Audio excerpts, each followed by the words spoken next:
नमो नारायण। जय गौ माता, वंदे मातरम, आप भारती को प्रणाम। प्रिय मित्रों, साथियों, ये जो बताने जा रहा हूं ये जिंदगी का अकाट्य सत्य है। जिंदगी को कैसे जीना है ये आपके चयन पर निर्भर करता है, आपके चुनाव पर निर्भर करता है। आप जो चुनते हैं वही आपकी जिंदगी की दिशा निर्धारित करता है। इस बात को देख लीजिएगा। नमो नारायण। मेरा छोटा सा निवेदन, मेरे आराध्य शनिदेव 29 अप्रैल रात में अपनी मूल त्रिकोण राशि कुंभ में प्रवेश कर रहे हैं। 30 साल के बाद अपनी मूल त्रिकोण राशि कुंभ में प्रवेश, और जिस तरह की ग्रह योग है, इतने सुंदर महासंयोग में 30 अप्रैल 2022 शनि अमावस्या महोत्सव श्री शनिधाम शनि तीर्थ क्षेत्र असोला फतेहपुर बेरी में आपका स्वागत। करिए शनि भगवान के दर्शन, पूजन, तेलाभिषेक, संपूर्ण कष्टों से छुटकारा। दिल्ली और एनसीआर के सभी शनि भक्तों से मेरा निवेदन, शनि तीर्थ क्षेत्र असोला फतेहपुर बेरी अद्भुत तपोभूमि है मेरी। खाली दर्शन करने से शनिदेव की कृपा का प्रसाद प्राप्त होगा और जीवन खुशियों से भर जाएगा।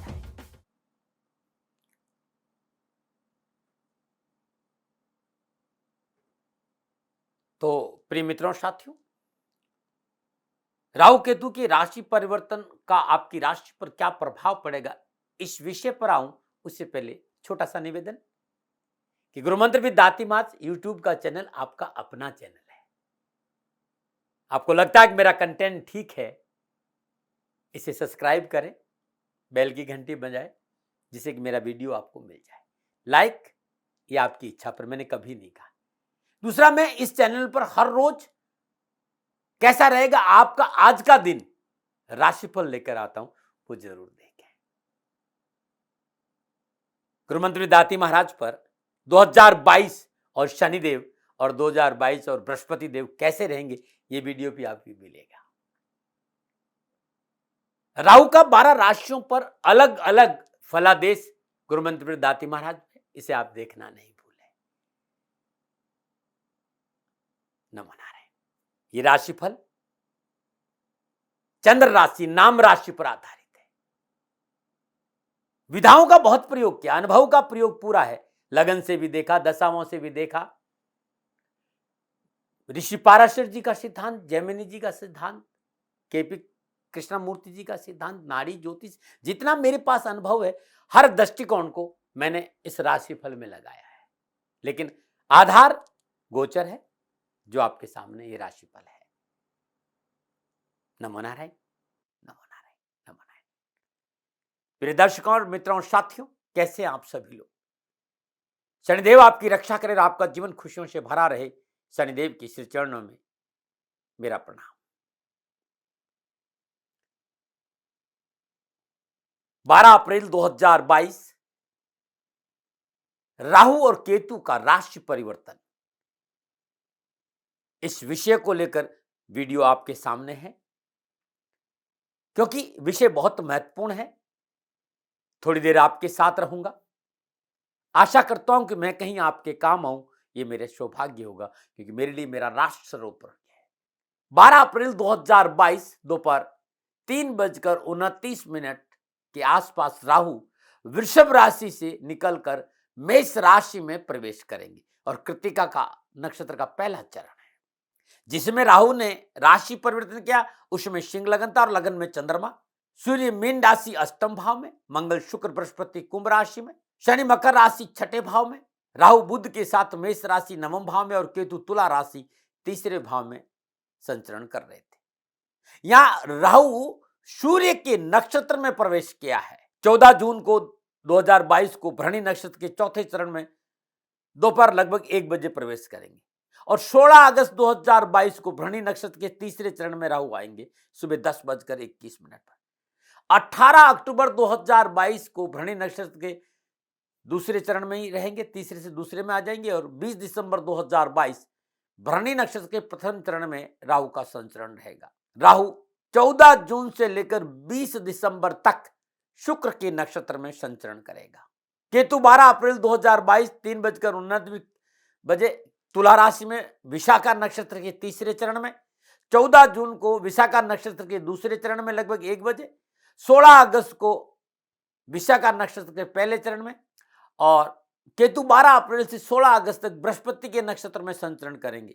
18 अक्टूबर 2022 को स्वाति नक्षत्र में चरण करेंगे और 20 दिसंबर 2022 स्वाति नक्षत्र के तीसरे चरण में केतु का संचरण रहेगा। केतु 18 अक्टूबर से 20 दिसंबर तक राहु के नक्षत्र में संचरण करेंगे। ये गणनाएं हैं जब राहु और केतु ने राशि परिवर्तन किया।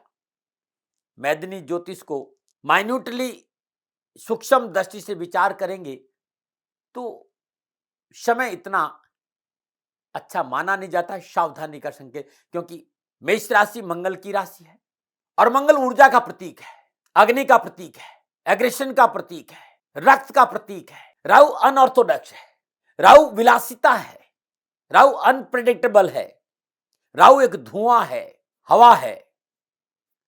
अग्नि को जब हवा मिलती है तो दावानल होता है। तो ये जो समय है टकराव का नहीं हो विश्व और राष्ट्र के लिए तो बहुत अच्छा माना गया, क्योंकि जिनके पास कोई काम नहीं है अपनी पूछ के लिए टकराव करेंगे कि हमें स्वीकार करो, हम भी कुछ है। तो सत्ता पक्ष को विपक्ष का टकराव झेलना पड़ेगा बिना किसी कारण, कोई मुद्दा नहीं तब भी टकराव, कोई कारण नहीं, अनऑर्थोडॉक्स, कोई मतलब नहीं। संवेदनशील विषयों पर असंवेदनशील टिप्पणियां और बयानबाजी बखेड़ा करा करेगी। प्राकृतिक घटनाएं होगी ऐसा नजर आता है, चाहे बीमारी को लेकर हो, चाहे फिर आंधी तूफान हवा अग्नि को लेकर हो, पानी को लेकर हो। ये 18 महीने की घटनाओं के बारे में बात, ये 18 महीना है, क्योंकि राहु 18 महीना तक मेष राशि में रहेंगे। भूकंप, भूस्खलन, बाढ़ जैसी घटनाओं में संभावना नजर आती है। प्राकृतिक प्रकोप से विश्व जूझता हुआ नजर आएगा, और क्योंकि राहु दूर खड़े होकर मजा भी देखता है, तो इस बात का विशेष ध्यान रखना पड़ेगा कि वे लोग जो उच्च पदों पर विराजमान हैं, लेट गो की अवस्था रखनी पड़ी, छोड़ो, अपने काम पर ध्यान। यदि जो लोग प्रशासनिक अफसर हैं, बड़े राजनेता हैं, विश्व के सभी, राष्ट्र के, विश्व के सभी जो राष्ट्र की सेवाओं में लगे हैं, जिनका लक्ष्य इस संसार को कुछ देना है, कुछ करके गुजरना है, उन्हें लेट गो की भावना छोड़ो ना भाई, सफलता पा जाएगी। इस समय बहुत से लोग धर्म के पर किए अनर्गल बयानबाजी से सांप्रदायिक स्वार्थ में कमी का संकेत भी दे रहे। तो बहुत से लोगों की ये शैली रहेगी किसी तरह बखेड़ा कार्य करो। तो फकीर आदमी हूं, इस राष्ट्र का सेवक हूं, मैं कभी विवादित रहना पसंद नहीं करना, कभी ऐसी बात कही, लेकिन मैदिनी ज्योतिष मुख्य रूप से यह संकेत दे रही कि वे लोग जो इस राष्ट्र के नागरिक हैं, चाहे वो पक्ष हो या विपक्ष हो, वाणी पर संयम और शालीनता का परिचय बहुत जरूरी, और राष्ट्र हित बहुत जरूरी है। राष्ट्र हित के लिए सबको एक मंच पर आना पड़ेगा। जब तक राहु मेष राशि में है, हम घर में कैसे भी रह लेते हैं भाई, लेकिन मामला घर का ही हो तब ऐसी अवस्था में हम सबको सावधानी बरतनी पड़ेगी।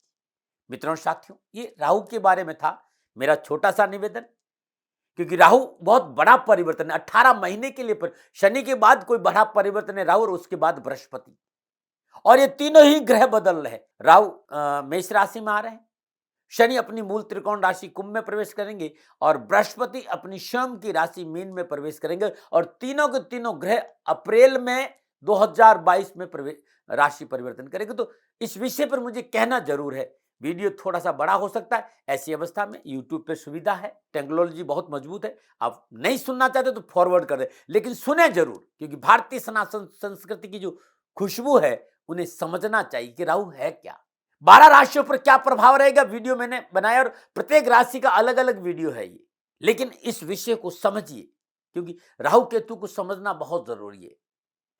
प्रिय मित्रों, साथियों, किसी विषय पर फलादेश करने के लिए पहले विषय की गहराई को समझना बहुत जरूरी, क्योंकि जब मैं प्रभु की चर्चा शुरू करी थी शनिदेव की 45 साल पहले, आराध्य शनिदेव को लेकर कम भ्रांतियां नहीं थी, आज भी है, लेकिन बहुत हद तक कर्म फलदाता शनिदेव के आसपास लोग आए। आज घर घर गली गली उनकी आराधना होती, पूजा होती, भय कम हुआ, लोग समझने लगे।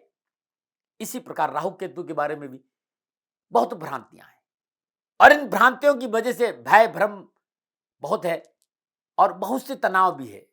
तो जो मेरा अनुभव है जो अपनी निजी साधना के दौरान जो मैंने अवसर किया और पिछले 4-5 साल पर मैंने बहुत काम किया।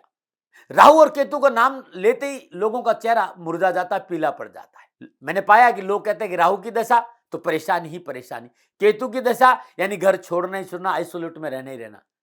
ऐसी बात है नहीं मित्रों। 7 ग्रहों की तरह राहु और केतु न हमेशा अच्छे फल देते, न हमेशा बुरे फल देते। मित्रों साथियों, वीडियो में ये समझाऊंगा कि कैसे उत्पत्ति हुई राहु केतु की। ये बहुत सुंदर जानकारी, ये बहुत जरूरी वीडियो। नहीं सुनना तो आप राशिफल पे चले जाना, लेकिन जानकारी रखना बहुत जरूरी है। भारतीय सनातन संस्कृति में ज्योतिष का अपना स्थान है और नवग्रह की चर्चा सभी लोग करते हैं। आज का विषय इंटरेस्टिंग है, इसलिए मैं कहता हूं क्योंकि 18 महीने बाद राहु केतु अपना राशि परिवर्तन करे और अब राहु और केतु 18 महीना तक राहु मेष राशि में रहेंगे और केतु तुला राशि में रहेंगे। और 12 राशियों पर क्या प्रभाव रहेगा, यह विषय मैंने बहुत ही माइन्यूटली देखा और आपके सामने रखा। लेकिन क्या है राहु केतु, कैसे बने राहु केतु, क्या प्रभाव है राहु केतु का, हमारे जीवन में इनका क्या रोल है, वास्तव में ज्योतिष के आसपास रहते हैं तो हमें जानकारी मिलेगी कि इन ग्रहों के बारे में। जन्म कुंडली के 12 भाव होते हैं, 9 ग्रह, 27 नक्षत्र का समावेश जन्म कुंडली है। 8 के 8 ग्रहों का जो लेखा जोखा, कर्मों का लेखा जोखा है, जो आपने किया है उसे कब और कैसे भुगतना, ये काम शनिदेव का है।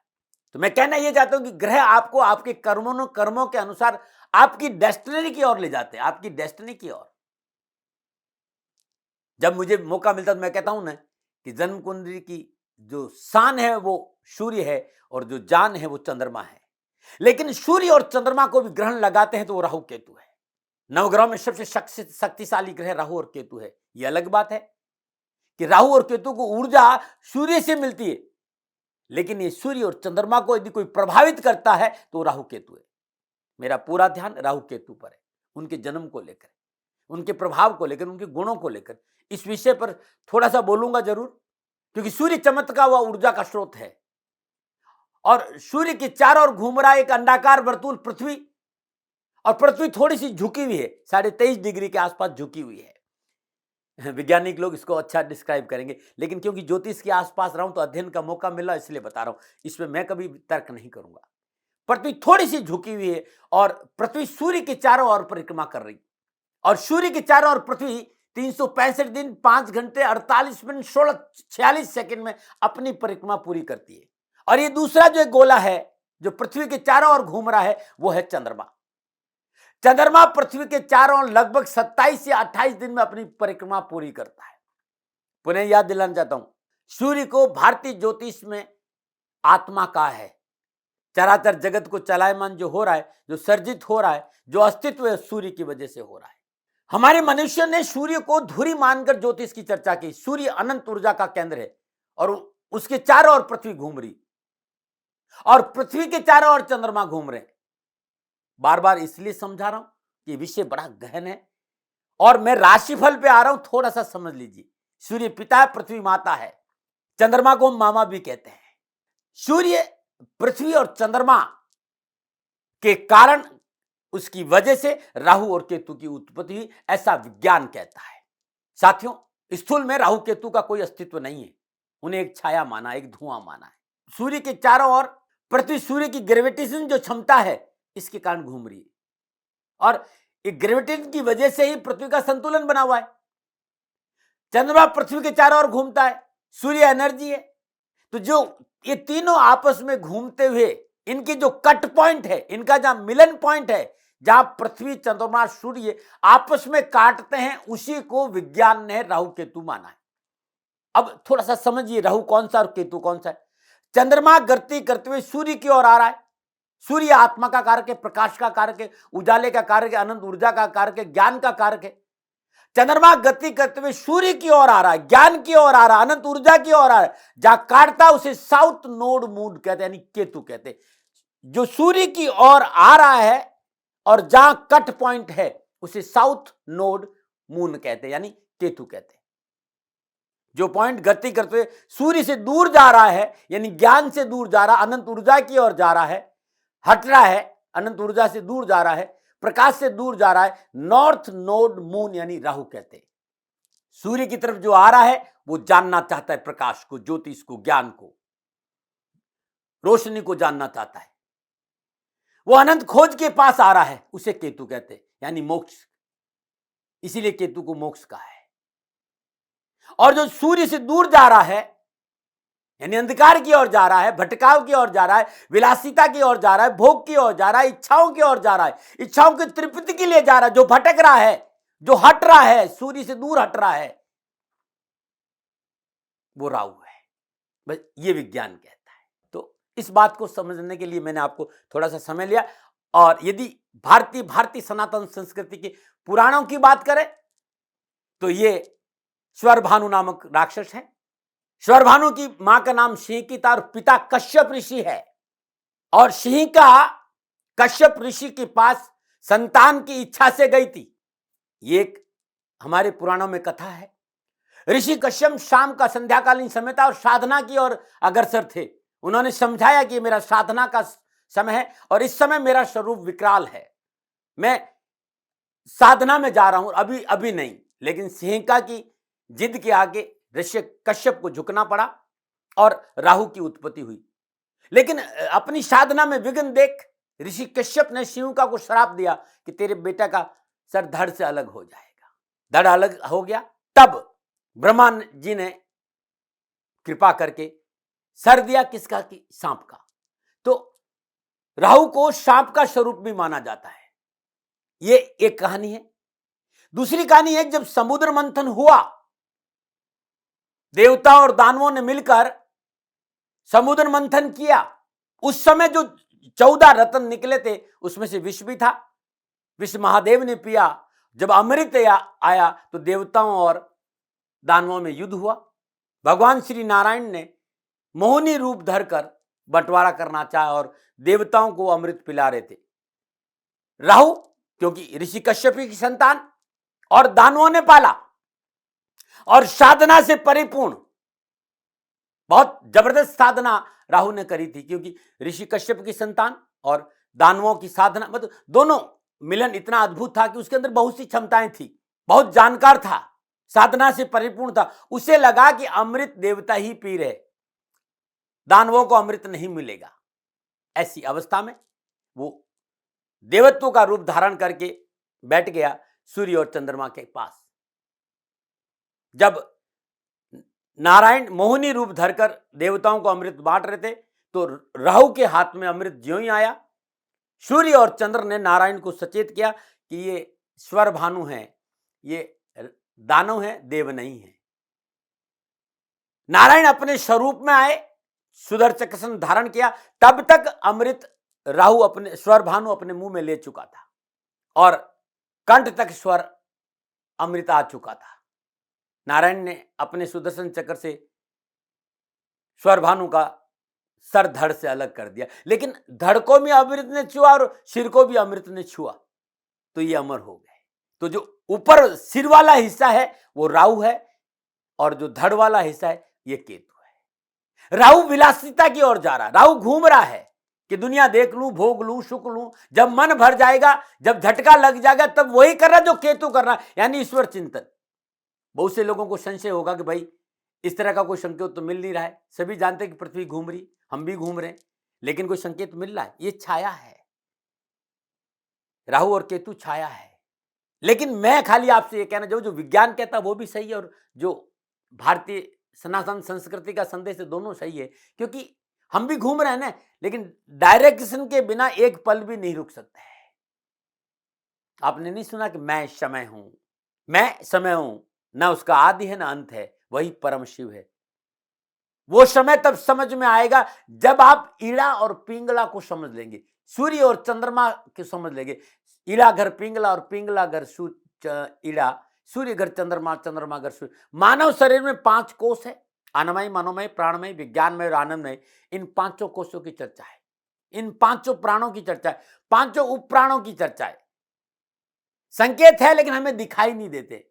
तो सूर्य जिधर से उदित हो रहे हो हम पूर्व मानते हैं, उसके दाएं यानी साउथ नोड मून और बाएं यानी नॉर्थ नोड मून। जो दूर जा रहा है वो राहु है और जो नजदीक आ रहा है वो केतु है। जो मर्मज्ञ शिव साधना करते हैं, स्वर साधना करते हैं, वो पूरी तरह मेरी बात को समझेंगे। एक कोशिश की कि आपको समझ में आए। सर्प स्वरूप क्यों है ये भी मैंने आपको बताया। जो जहां दोनों बिंदु कटते हैं ये राहु केतु है, और जो सूर्य की तरफ आ रहा वो ज्ञान की तरफ आ रहा, जो दूर जा रहा वो विलासिता की तरफ, ये भी आपको समझ में आया। राहु केतु हमेशा वक्री अवस्था में चलते हैं। कारण क्योंकि जिस स्थान पर चंद्रमा और पृथ्वी का मार्ग एक दूसरे को काटता है वो हमेशा स्थिर नहीं रहता है, वो मार्ग बदलता रहता है, हमेशा पीछे की ओर यानी विपरीत दिशा में सरकता है। इसलिए राहु केतु हमेशा वक्री चलते हैं। राहु केतु संपूर्ण राशियों का भ्रमण करने में 18 वर्ष लगाते हैं और एक राशि में 18 महीने। राहु केतु एक दूसरे से हमेशा 180 डिग्री में रहते हैं, समसप्तक आमने सामने। पुनः याद, स्वरभानु यानी राहु केतु, सिर है वो राहु और धड़ है वो केतु है। सिंह का कश्यप ऋषि की पत्नी थी, इस बात का भी ध्यान रखिएगा। तो ये छोटी सी कहानी थी जो मैं आपको समझाना चाह रहा था। यदि आपको नहीं समझना, इसको आप स्केप करके राशिफल पे आ जाना, लेकिन चीजों को नहीं जानेंगे ना तो फिर ज्ञान अधूरा रहता है, अधूरा ज्ञान नुकसानदायक रहता है। समझ में आना चाहिए कि राहु क्या परेशानी देगा, क्योंकि राहु भोग है, विलास है, धुआं है, और केतु चेतना है, और ये हमारे कार्मिक कर्मों से ज्यादा नजदीक है दोनों ग्रह। इसलिए मानव जीवन को राहु और केतु का बहुत प्रभाव झेलना पड़ता है, चाहे अच्छा हो चाहे बुरा हो। अब 12 राशियों पर क्या प्रभाव रहेगा राहु और केतु का। राहु के पास इंद्रियां हैं, ध्यान रखिएगा, आंख है, नाक है, कान है, जीवा है, सारी इंद्रियां राहु के पास में। वो इंद्रियों का सुख है, और इंद्रियों के सुख कभी भी मनुष्य को तृप्त नहीं होने देते हैं। हमेशा वो अधिक पाने की चाह रखता है, क्योंकि उसके पास शरीर नहीं है, खाली इंद्रियां है, वो तृप्त नहीं हो रही। भागम भाग दौड़ जिसका कोई अंत नहीं है। तो राहु जहां बैठेगा वो यही करेगा। राहु हमेशा छद्म वेशधारी है, अपनी इच्छाओं की पूर्ति के लिए कुछ भी रूप धारण कर लेता है। अरे राहु जन्म कुंडली में जिस भाव में, जिस राशि में बैठता है उसका फल प्रदान करता है। यदि उस पर शुभ ग्रहों की दृष्टि है, व्यक्ति को बहुत दूरदृष्टि वाला बनेगा, इन्वेस्टिंग का बादशाह बनेगा, जासूस हो सकता है। और यदि ये प्रतिकूल बैठा है, बार बार छल हो रहा है, धोखा हो रहा है, परेशानी हो रहा है, राहु अनुकूल नहीं है इसका मतलब, और केतु चेतना से संबंध रखता है। तो ये बातें मुझे बहुत समझानी जरूरी थी, इसलिए आपको समझाया। अब मैं 12 राशियों पे आऊंगा, लेकिन तो प्रयास था मेरा कि राहु के बारे में पूरी जानकारी वृषभ राशि वालों आपको रहे। अब आपकी राशि पर राहु के इस राशि परिवर्तन का क्या प्रभाव रहेगा, चलिए वृषभ राशि की बात करते हैं। वृषभ राशि वालों के लिए राहु 12वें भाव मेष राशि में और केतु 6ठे भाव तुला राशि में संचरण करेगा। 12वां भाव व्यय का भाव है, अस्पताल का भाव है, अध्यात्म का भाव है, विदेश का भाव है, खर्चों का भाव है, और 6ठा भाव रोग ऋण रिपु का भाव है, नौकरी का भाव है, डेली कामकाज का भाव है। तो राहु वृषभ राशि वालों के लिए बुध के साथ 12वें भाव मेष राशि में, सूर्य एकादश भाव मीन राशि में, चंद्रमा चतुर्थ भाव सिंह राशि में, मंगल शुक्र और बृहस्पति के साथ 10वां भाव कुंभ राशि में, शनि 9वां भाव स्व राशि मकर में विराजमान। वृषभ राशि वालों के लिए 12वें भाव का ये राहु क्या देगा, क्योंकि 12वां भाव मैंने कहा ना विदेश का भी है, तो विदेश से संबंध जोड़ेगा। 12वां भाव खर्चे का है, इन्वेस्टमेंट का भी है, तो हॉस्पिटल, अध्यात्म, शैया सुख, भोग विलास, इसमें खर्चा बढ़ेगा। 12वां भाव अश्लूट का भी है, 12वां भाव नींद का भी है। तो वृषभ राशि वालों के राहु का ये राशि पर इस बात का संकेत है कि आपको अपना स्व अवलोकन करना होगा। आपकी ऊर्जा का संबंध कहां पर है, आप कहां अटके हुए हैं, उससे बाहर आना पड़ेगा। और वहां से बाहर नहीं आए, स्व अवलोकन नहीं किया, ये नहीं देखा कि रुकावट क्यों है, जब तक ये आप स्वयं अवलोकन नहीं करेंगे, राहु आपको भ्रम में रखेगा और अनावश्यक खर्चे करवा देगा। क्योंकि ये समय कारोबार में पूंजी निवेश का भी है, ये समय विदेश यात्रा का भी है। आप अपने सपने कैसे पूरे करें, राहु अपने आप को आपके साथ खड़ा रखेगा और आपके सपने को पूरा करने का बेहतर मौका देगा। बस आपको अपना आंकलन करना है कि आप किस दिशा में जा रहे हैं, क्योंकि राहु एक एम्पलीफायर है, चीजों को बढ़ा देता है। जहां भी जाता है, जैसे हम धीरे से बोलते हैं, एम्पलीफायर क्या करता है, आवाज को बढ़ा देता है। तो राहु ऊर्जा को बढ़ा देगा, चीजों को बढ़ा देगा। 12वें घर खर्चे का बहुत ज्यादा खर्चा भी करवाएगा। बस अपने आप को चैनलाइज करना बहुत जरूरी होगा। जहां तक कामकाज कारोबार की बात है, सफलता मिलेगी, उन्नति के अवसर मिलेंगे, मनोनुकूल व्यावसायिक संबंध बनेंगे, प्रमोशन और स्थान प्राप्ति परिवर्तन का योग, व्यावसायिक मनोअभिलाषाएं पूरी होगी, कारोबार को लेकर की गई यात्राएं लाभदायक रहेगी और व्यवसाय में लिए गए कर्जे से मुक्ति मिलेगी। यदि आप नौकरी में तो अनावश्यक परेशानियों का जो आपको सामना करना पड़ रहा था, उन सारी परेशानियों में कमी आएगी।